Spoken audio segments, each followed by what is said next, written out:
Assalamualaikum warahmatullahi wabarakatuh. Saya Fitriani, mahasiswa farmasi dari Universitas Negeri Gorontalo.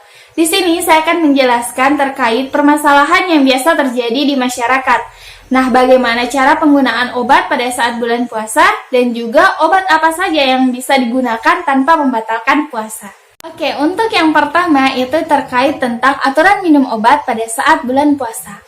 Guys, tahu nggak sih pada saat bulan puasa, aturan makan dan aturan minum kita berubah. Nah, tentunya untuk aturan minum obat juga berubah, tidak sama seperti biasanya. Nah, yang biasanya kita leluasa minum obat itu selama 24 jam, sekarang menjadi 10,5 jam aja. Karena dihitung dari saat kita buka puasa sampai dengan saat kita sahur. Nah, ini cara minum obat agar efeknya tetap optimal. Nah, ini aturan minum obat 3 kali sehari pada saat bulan puasa. Jadi, teman-teman bisa minum obat pada saat berbuka atau jam 6.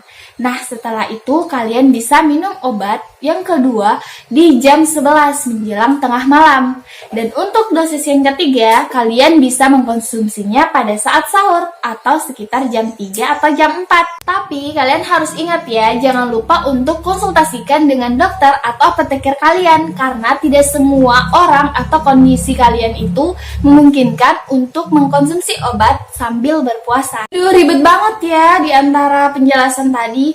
Nah, mungkin di antara kalian ada yang berpikir seperti itu. Apa nggak ada nih solusi lain untuk tetap mengkonsumsi obat pada saat bulan puasa?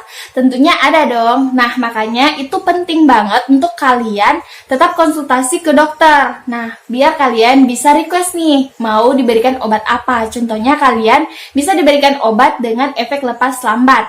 Nah, di sini kita ambil contoh saja obat hipertensi atau obat darah tinggi. Nah, di sini contoh obatnya itu ada captopril. Nah, misalnya kalian biasa diberikan captopril dengan dosis 2-3 kali sehari. Nah, kalian bisa request nih, kalian bisa mendapatkan atau menggantikannya dengan lisinopril yang dikonsumsi dengan 1 kali sehari aja. Tapi efeknya itu panjang atau memberikan efek terapi yang lebih lama karena dia obatnya lepas lambat. Nah, tapi kalian harus tetap ingat, ini harus membutuhkan konsultasi dengan dokter atau apoteker kalian. Jadi nggak boleh dikonsumsi secara sembarangan ya. Guys, jadi untuk pembahasan yang kedua yaitu tentang jenis obat yang tidak membatalkan puasa. Jadi informasi ini sumbernya dari Kemenkes RI. Berdasarkan kesepakatan ahli ulama dan ahli medis di Maroko, ada 8 jenis obat yang tidak membatalkan puasa. Nah, obat-obat tersebut adalah obat-obat yang tidak diminum melalui mulut dan tidak masuk ke dalam saluran cerna. Nah, untuk yang pertama adalah obat-obat yang diserap melalui kulit. Di antaranya ada krim, ada salep, ada gel, dan juga ada plester.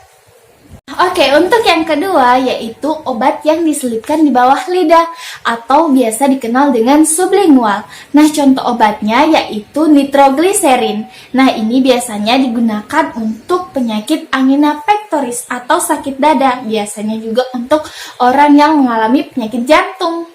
Oke, untuk yang ketiga yaitu pemberian obat melalui injeksi, baik itu melalui kulit, melalui otot, sendi, ataupun intravena. Nah, kecuali nih makanan yang disuntikan melalui intravena atau biasa dikenal dengan TPN. Kalian bisa lihat contohnya di sini. Nah, untuk yang keempat yaitu obat tetes mata, hidung, dan juga telinga. Nah, yang kelima adalah pemberian obat kumur selama tidak tertelan ya guys. Dan yang selanjutnya yaitu pemberian oksigen atau anestesi. Yang ketujuh yaitu pemberian suppositoria yang diberikan melalui anus ataupun rektal.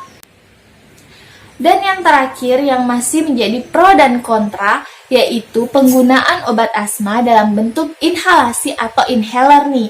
Nah, ini masih dalam pro dan kontra. Nah, ada yang berpendapat bahwa inhaler ini tidak masuk ke saluran pencernaan, tetapi masuk ke saluran pernafasan. Tetapi ada juga yang berpendapat bahwa ketika inhaler ini masuk ke dalam tubuh, dia akan masuk ke lambung. Nah, artinya dia masuk ke saluran pencernaan. Jadi ini masih menjadi pro dan kontra. Menurut saya sendiri, prinsip obat yang masuk tidak melalui saluran pencernaan itu tidak membatalkan puasa. Tetapi jika kalian memiliki keraguan, maka tinggalkanlah. Nah, jadi kembali ke diri masing-masing ya, oke? Nah, jalan terakhirnya, kalian tetap harus konsultasi ke dokter jika kalian memiliki keraguan untuk tetap menggunakan inhaler. Kalian bisa minta saran ke dokter apakah obatnya bisa diganti atau memang harus tetap membatalkan puasa. Nah, itu dia penjelasan dari saya. Semoga bisa bermanfaat untuk kalian semua. Syukran and see you next time. Wassalamualaikum warahmatullahi wabarakatuh.